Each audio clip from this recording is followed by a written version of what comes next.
They've made it taboo to speak about material reality.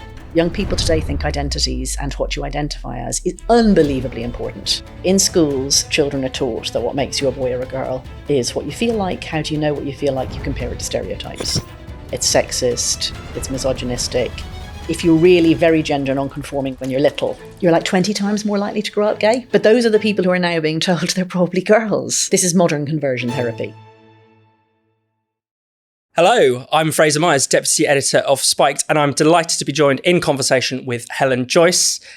Helen, you've written the excellent book, Trans When Ideology Meets Reality. You're Director of Advocacy at Sex Matters. Now, the conversation around trans can often seem quite odd to a lot of people. It can be quite amusing. I mean, just in the week that we're recording this, there's a story about employment tribunal involving a gender fluid dachshund. You often hear about breastfeeding men, or academics claiming that Jesus was transgender or Joan of Arc was non-binary. But there is actually something quite serious about this movement. At what point did you realise this was something that you wanted to take on and confront? Well, I was asked to write about it in 2017. At the time, I was a journalist at The Economist and I edited the international section, which runs long reads. And it was literally, kids are coming home and saying they're trans. And anyone of my age, I'm in my 50s, you might have heard of the occasional person being a transsexual when you were younger, but you understood this as something surpassingly rare and certainly not something that a child would ever say. So I was very open-minded looking into it. I thought, I don't know what's going on here. And I looked, and quite quickly I became quite disturbed because it was clear that the language was all getting messed up. Yeah. And so if you can say, if a man can become a woman by saying he's a woman, then you can't have anything that's woman only. Like, that's just a tautology. I'm not saying anything profound there. But funnily, as soon as I said that to people, they would say bigot. Yeah. So I remember thinking that the first time I said to somebody, look, if men can identify as women on demand, you are going to get rapists in women's jails, that they would say, oh, didn't think of that. And instead they just said, you're saying all trans women are rapists, which I'm not. Yeah. So quite quickly it became aware that there was an issue, but the people that I mostly agreed with on other things were the ones who were pushing it. So I felt quite uncertain of myself. And I spent about a year just watching it quietly. And then by 2018, I'd become convinced there was a real issue here, that this was the pointy end of a real, a generational shift and a political movement that is causing very profound harm. Yeah. And I wrote a big long read, which ran in Quillette that year, which divided it up into the harms that happen to women, to children, and to gay people. And that is still where I think the harms are seen. So for women, it means nothing that's women only. And women are physically weaker. It's women who get raped. It's women, men can too, but I just mean by and large. Men commit nearly all the violent crime. Women need special accommodations because we're the ones who get pregnant and have the babies. If you can't talk about that and to organise anything sensibly, it's very bad for women. Yeah. Gay people are very gender non-conforming. Like, sleeping with someone of the same sex is the most gender non-conforming thing you can do. And actually, in other ways, gay people are gender non-conforming too. So they're the people who get confused and misallocated as opposite sex people in this movement. So it's quite homophobic. And then for children, it's children who are being taught that sex is a spectrum, that your sex is what you say it is, that the way you tell what sex you are is by comparing yourself to gender stereotypes. So it's children who are learning this new ideology, and they're identifying as trans and being put on a pathway to medicalization, which is very dangerous. And that's still how I think about it now. Yeah. No, I want to talk about all those three groups distinctively. But what do you think when a man says that he is a woman or he identifies as a woman? Presumably, you don't think that's real, but what is really going on in your view? I don't think it's not real. I think it's like saying that you're a Catholic or that you think it's very serious that you're Piscean or something. I don't have windows into men's souls or men's minds, or women's either. If that means something to somebody, that's fine. It's a belief. I feel the problem is when you try and impose it on other people. Yeah. And the problem is that's, when people are saying, I'm really a woman, when they're actually men, it is automatically an imposition on other people, because what they mean is the things that are set aside for women, I have access to. So in the introduction to my book, I say that gender self-ID or gender self-identification is a misnomer. The demand is that other people identify you as the gender you claim to be. Yeah. And that's not true for other belief systems. My business partner is an Orthodox Jew, for example. And of course, when I go to visit him in his house or I go for Friday dinner, I obey the rules. I turn my phone off. I don't touch light switches and so on. But he knows that I don't believe any of that. And he's not telling me that's how I have to live at home. So this is the problem with this one. In my opinion, it's an identitarian movement that has got misclassified. It should be put into the belief category. Right. But then you ask, why would somebody believe this? Because it's obviously stupid. It's not possible for a man to know what it feels like to be a woman. Identifying as a woman is trivially only a thing that only a man can do. Yeah. I can't do it. I just am a woman. So what is going on for them? Very briefly, for some of them, it's a sexual thrill. Yeah. Like we've known that for decades, that many of the men who say that they want to be seen as women and to dress as women and do whatever behaving as a woman is basically, it turns them on. Some of them are gay men who traditionally, they're very hyper gay. They're really very interested in things and life roles that are mostly for women. And they've sort of seemed to be more comfortable presenting themselves as women. And I think that recently in the last few years, there's an internet mediated group. Yeah. So that's the boys who have become very seriously online. Sometimes that's about porn, but sometimes it's not. It's that they're autistic or autistic spectrum. They live their lives in a virtual way and they've become deeply dissociated from their bodies, and they think about avatars and they just think that life might be easier or more interesting as a girl, or they think tragically, they think that they'd quite like to be, have a sugar daddy, or that life is easier, that you're playing on easy mode if you're a girl. Yeah. Like the grass is always greener. Definitely. And sticking with, maybe it's that latter group, what do you think pornography specifically has played a role in sort of supercharging this? I mean, we don't know what the way that porn has changed in the last 10 years is doing to us. Like the studies that were done up to about 10 years ago do seem to suggest that porn doesn't actually do very much to people. Yeah. It confirms at people's interests, and it doesn't seem, for example, to increase, or it didn't then, increase sexual crimes or any of those things. Like there wasn't a correlation. I mean, porn became much, much more available at the same time that violent crimes against women went down. Yeah. Lots of violent crimes in places where there wasn't much porn, et cetera, et cetera. I think everything has changed with phones, with free porn, with people looking at it much younger. And the thing, I call it like the James Bond effect. The way like it's, one car and then 10 cars and then 1,000 cars and then we move into helicopters and then we're in space. That happens with porn. Yeah. And so now what's on porn sites has become just, hyper violent, hyper degrading. Just everything has to up the ante constantly. So, what's that doing to people? Like, I'm not the expert and I actually couldn't bear to watch it. My friend Joe Bartosh is co-writing a book about this, and I'd be very interested to read it. I will say that about 7 years ago, I was commissioned to write a piece about fan fiction, which is when girls write original stories that are based on the characters from, say, Harry Potter or whatever. Harry Potter's the most popular one. And I spent some time looking at the big websites there, which they use tags and they classify stories, and you can get some sense of what people are interested in. And then about a year and a half ago, I looked back to see what had changed. And the answer is, in short, much more porny. Yeah. So I think there's a vicious feedback loop between what girls expect and what boys expect. Neither of them happy, actually, but both of them thinking the other is expecting a much more violent and scary sort of sexual relationship between men and women, and that will fuel trans identification among both boys and girls. Right. Girls identifying out of what they see as a degrading and scary category, and boys kind of getting confused and overstimulated almost. So there's a whole load going on there, and it's changing very, very fast. And as far as I know, people aren't studying it, because if you try and study it, you get called transphobic. Of course, yeah. And do you think when a man identifies as a woman, a lot of the time it is this, whether it's a pornified view of womanhood or perhaps it's simply a stereotypical view of womanhood, is it simply the fact that we associate wearing dresses with being a woman or being submissive with being a woman? Yeah. Can you get away from those stereotypes when you're in this discussion at all? Well, we don't have windows into each other's minds and feelings. So when a man identifies as a woman, like, he can't know what it feels like to be a woman, but also women don't only feel one way. And of course, the things that are ineluctably female are things that no man can do. I mean, no man can get pregnant, no man has periods, no man goes through menopause.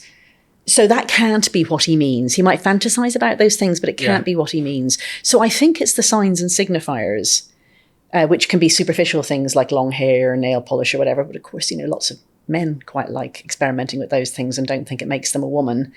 I mean, it seems notable that men who identify as women tend to dress in a quite pornified way, frankly. Like it's quite hooker out, hooker chic, you might call it. It's never about, remembering everybody's birthdays and picking up the socks and that sort of thing. Not a nice grandma ever. No, I think what they're identifying as is being objectified. I was thinking about this earlier today. Somebody was talking about sex work, because the sex work is work thing runs very much alongside the trans women are women. And I was thinking, women find it degrading to be objectified. And I mean, a woman doesn't tend to think like that she'd like to be a prostitute. Like it's a last chance saloon type job. Yeah. Like it's what you do when you can't get anything else.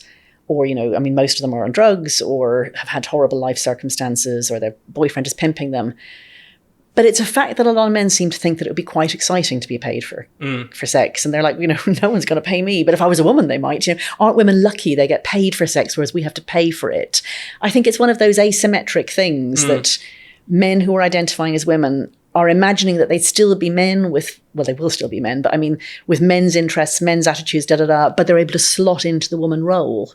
Like, a man who thinks, gosh, I wish people would pay me for sex, doesn't realise that if you're a woman, he wouldn't feel like that. Yeah. Do you see what I mean? Yeah, no, that makes sense.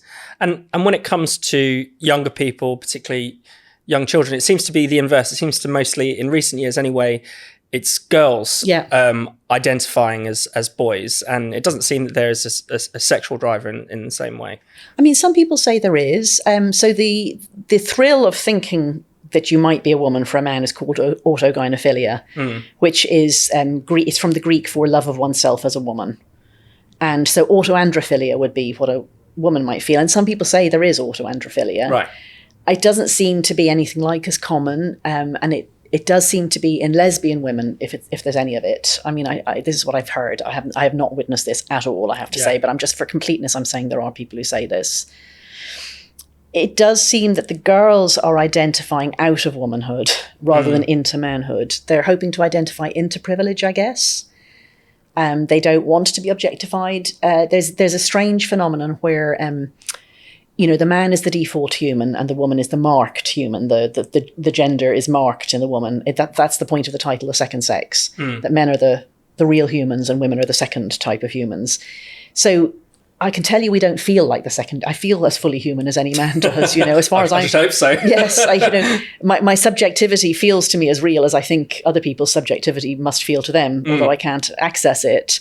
So if you're a girl and you've registered the fact that the men are the real humans and you're the support humans, and you think, I don't feel like a support human, what you're told is that means that you feel like a man. Yeah. So you're being told that, this idea that you identify as something, like if you identify as a girl, are you identifying as Botox and plumped lips and nail extensions and hair extensions and little handbags and very short skirts, and knowing that what the porn the boys are looking at in your class is very degrading about you? Like, none of that feels real. None of that feels like me, a human being. And so you're told in school now to judge what your gender identity is, to look inwards. Well, if you look inwards and what you see is a real full human being, well, what you're seeing is not a girl, because girls aren't real human beings in that framework. So we're selling the idea of opting out of girlhood. Yeah.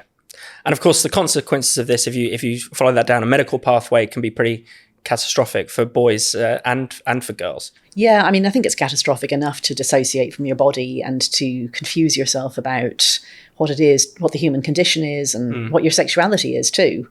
Like, you dissociating from your body means in teen years that you're not going to register who it is you think is sexy, why, what your body is telling you. So that's bad enough. But as you say, if you get medicalized, so the consequences are pretty catastrophic for both sexes, but they're earlier catastrophic for girls because testosterone is a hell of a drug. So testosterone does a whole load of one-way, irreversible things to bodies. Like that lovely beard of yours. I could grow that too if I took testosterone, but if you took estrogen, it wouldn't make it stop. Right. All those hair follicles have switched on once and once only. Same with voice dropping. If I took testosterone, my voice would drop. I would never be able to get it higher.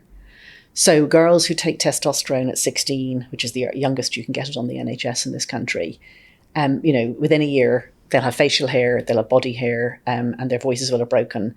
And if they have the gene for male pattern baldness, that'll have started too, possibly. Right. And also, testosterone is really terribly bad for your female sex organs. It causes atrophy of the vaginal lining. It causes the uterus to atrophy as well. So women who are on testosterone for more than a few years are going to have to get it all removed. And of course, that makes you sterilized. And boys taking estrogen, like estrogen kind of doesn't undo the things that testosterone does. So if you want to look like a girl, that feels like a tragedy. But on the other hand, if you change your mind, it's much less of a tragedy for a boy. But then the push is to try to start earlier or to block puberty so that you never go through the testosterone-driven changes. And we're really realizing that doing that is a very bad thing for a developing person, to take what are called puberty blockers, to cut off the testosterone. Like, we think that's going to have effects for your bones, for your brain, obviously for your sexual organs because they mature during puberty, and for your future fertility and for your sex drive, by the way. How are you meant to know whether you're gay or straight if you block your puberty? Yeah. And this can particularly affect young boys and girls who will be growing up gay. Yeah, so as I said, gay people are more gender non-conforming by definition because, fancying someone of the same sex is very gender non-conforming. But it's also correlated with other sorts of gender non-conformity. So the research shows that people who are very notably gender non-conforming in early youth, in all sorts of ways, like little boys who want to play with dolls, little girls who want to play rugby, loads of straight people want those too. I just mean numerically. I'm just talking statistically here. There's a questionnaire you can do. The one I've seen is for boys, like all sorts of questions about what little boys do. And if you're really very gender non-conforming on it when you're little, so this is pre-puberty, you're like 20 times more likely to grow up gay. So it's quite a big difference. But those are the people who are now being told they're probably girls. Yeah. So this is kind of like a gay conversion therapy. It's modern. It's the way we talk about modern slavery. Yeah. This is modern conversion therapy, turning proto-gay boys into sterile facsimiles of straight girls. Given all the risks that this ideology seems to pose, whether it's to women's safety or to children and their fertility and their health, why is it that so many supposedly sensible people have fallen for it and allowed it to run amok in our institutions? I call this the ideology of bad analogies. So people think, and I mean, I thought this at first too, that it's the arc of progress thing. We ended slavery, we gave women the vote, we stopped tormenting gay people. We now get gay marriage. The next civil rights battle. Yeah. And if you squint and look at it out of the corner of your eye, in the wing mirror as you're going quite fast through your life, that's what it looks like. And you hear trans rights. And the thing is, you can imagine that somebody who identifies as trans has a hard road to walk. Yeah. And that will face unjustified prejudice and harassment and so on. And if you don't stop and think, yes, that's true and that shouldn't happen, that doesn't mean that we can count men as women or women as men. You just think it's the same thing. So I think most people don't see that. And then also it's the strange bedfellows problem. Like, in America especially, this is seen as a Democrat-Republican issue. The Democrats are for people's human rights, and Republicans, if you're on that side of politics, Republicans are backward. Yeah. Their only objection to this is because they're God botherers. I mean, for the record, I'm an atheist. That is not why I care about this issue. So people just they pigeonhole you and they write it off before they think it through, and then they're not listening to you. Yeah. And then if they do get a little doubt. Like the other day, I was talking to somebody at one of the party, actually at the Lib Dem party conference. I was just chatting to somebody outside, and I said, what I did, and she said, I'm absolutely not gender critical. As far as I'm concerned, trans women are women, but I worry about the children. And I mean, there was no point in my getting into an argument with just some random bystander. But what I should have said to her was, well, that makes you, that makes you gender critical. That makes you a TERF. Yeah. Like, what do you think I am? Like, I'm not. I all I care about is people not being hurt. I'm just caring about people's rights. I care about the children. So if you say you care about the children, you are gender critical in the ridiculous phrase that has got attached to people who notice that there are two sexes. But if you then say it somewhere, you will get attacked. My colleague Maya Forstatter, who founded Sex Matters, she lost her job for saying this. So people know that if they say something, they will get into trouble. So they go quiet. And then finally, I would say so much of it is so utterly ridiculous, as you said in your introduction. gender fluid dachshunds and these enormous men, like vast human beings pretending to be women for the subjects of sports. Like, I don't know how somebody could not laugh, but it's so ridiculous you think it can't be happening. Yeah.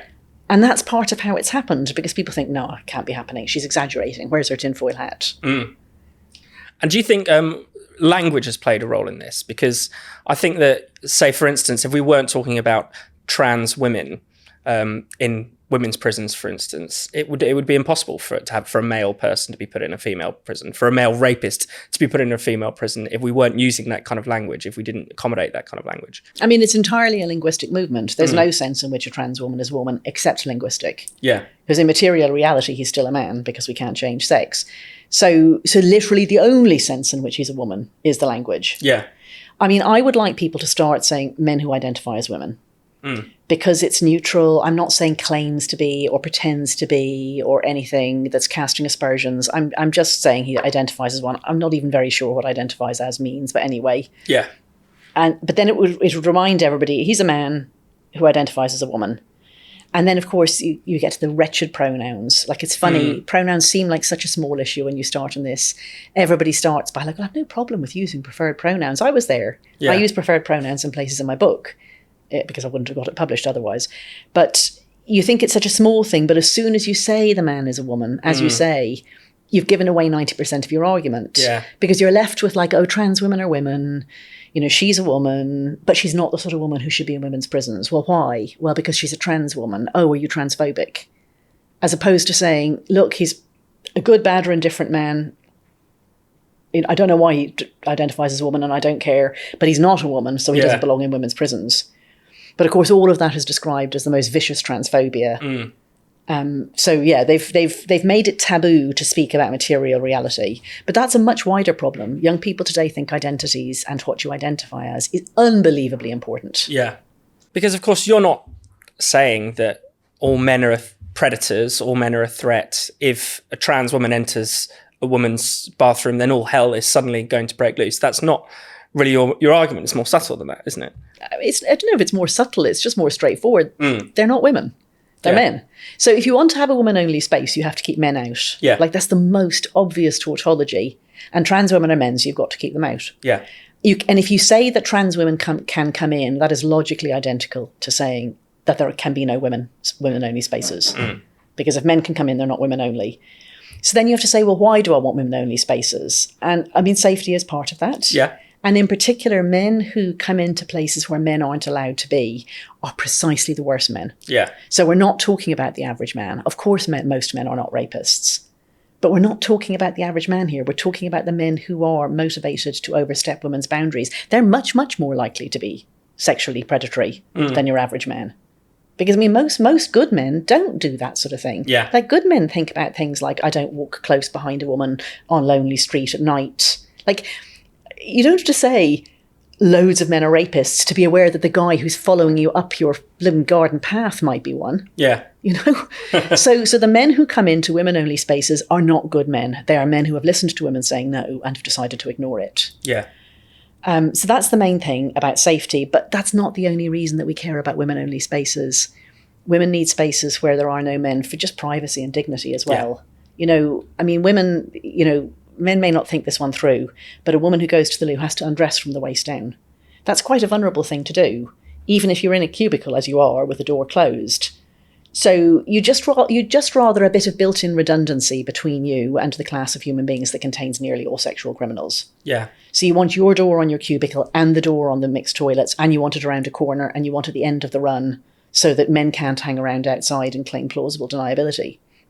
And all that stuff is built into standard toilet design. There's a whole load of, invisible design work that went into how you make toilets safe for women. And then we say men can come in and they're not safe anymore. Yeah.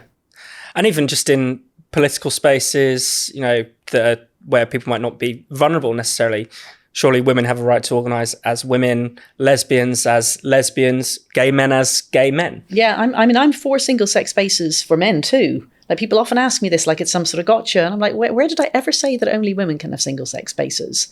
So gay men in particular do need them. Like if you're from the sexual minority, you need to be able to self-organise to support each other, but also to find sexual partners. I mean, if you're one of 2% of all men, 2 or 3% of all men at most, like most of the people that you find sexy are never going to find you sexy. Yeah. So wouldn't it be quite nice if you could go somewhere that there are only the people who are in principle open to this as a possibility?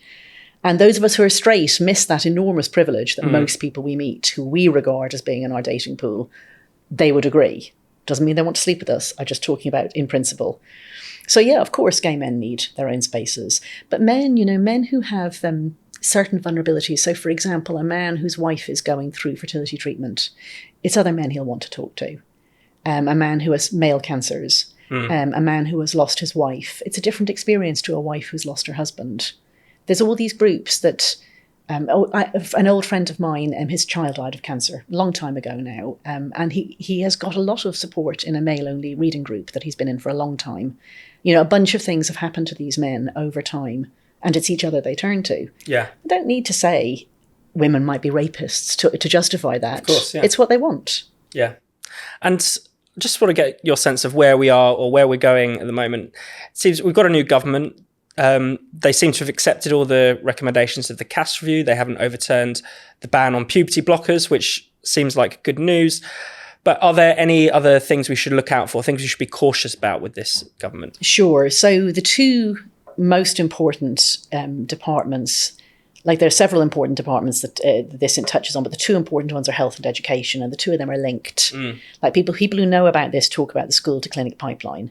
So in schools, children are taught that what makes you a boy or a girl is what you feel like. How do you know what you feel like? You compare it to stereotypes. Well, that's making all children unhappy. It's sexist, it's misogynistic, it confuses children about material reality, and it creates gender distress. Well, those kids will in time end up in the clinic. Yeah. So you have to stop it in schools. But also the other way around, the clinic acts as a pull for the children in schools. So not many children have ever taken puberty blockers. It's a very small number, but their mere existence makes it possible to imagine that boys can become girls and girls can become boys, and require schools to answer the question, what do we do about a boy who says he's a girl or a girl who says he's a boy?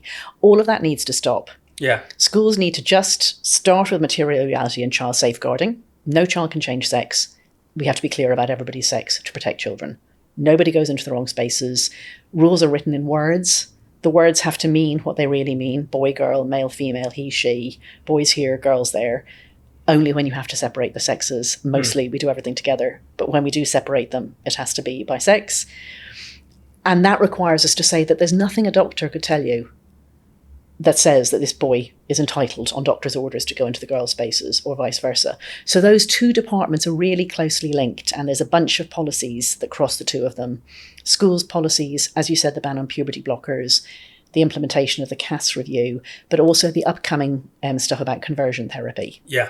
So if those two departments work together well, and they return us to understanding children as, mammals, born with a sex, not to be lied to or manipulated into thinking they could be the opposite sex, not confused about it, not left in danger by lying about sex, then we can get an awfully long way. And if we solve it in schools, where no one can have a gender recognition certificate because no one is over 18, then you can start to think about other spaces like prisons, rape crisis centres, changing rooms, workplaces, where all the same principles of safeguarding, dignity, privacy, fairness, and so on come up. So I think you fix it in schools, and that means those two departments. And it's very heartening to me that Wes Streeting decided to keep the ban on puberty blockers. It gives me hope that he understands these issues. And of course, he's a gay man himself. Yeah. So hopefully he understands that gay children, I hate saying gay children don't really have sexualities, proto-gay children who are likely to grow up gay. Hopefully he understands what they need. And I hope that Bridget Phillipson keeps the draft schools guidance that was written by the Conservatives, which was pretty good. Those are the two things I'm hoping for. Helen Joyce, thank you very much. Thank you for having me on.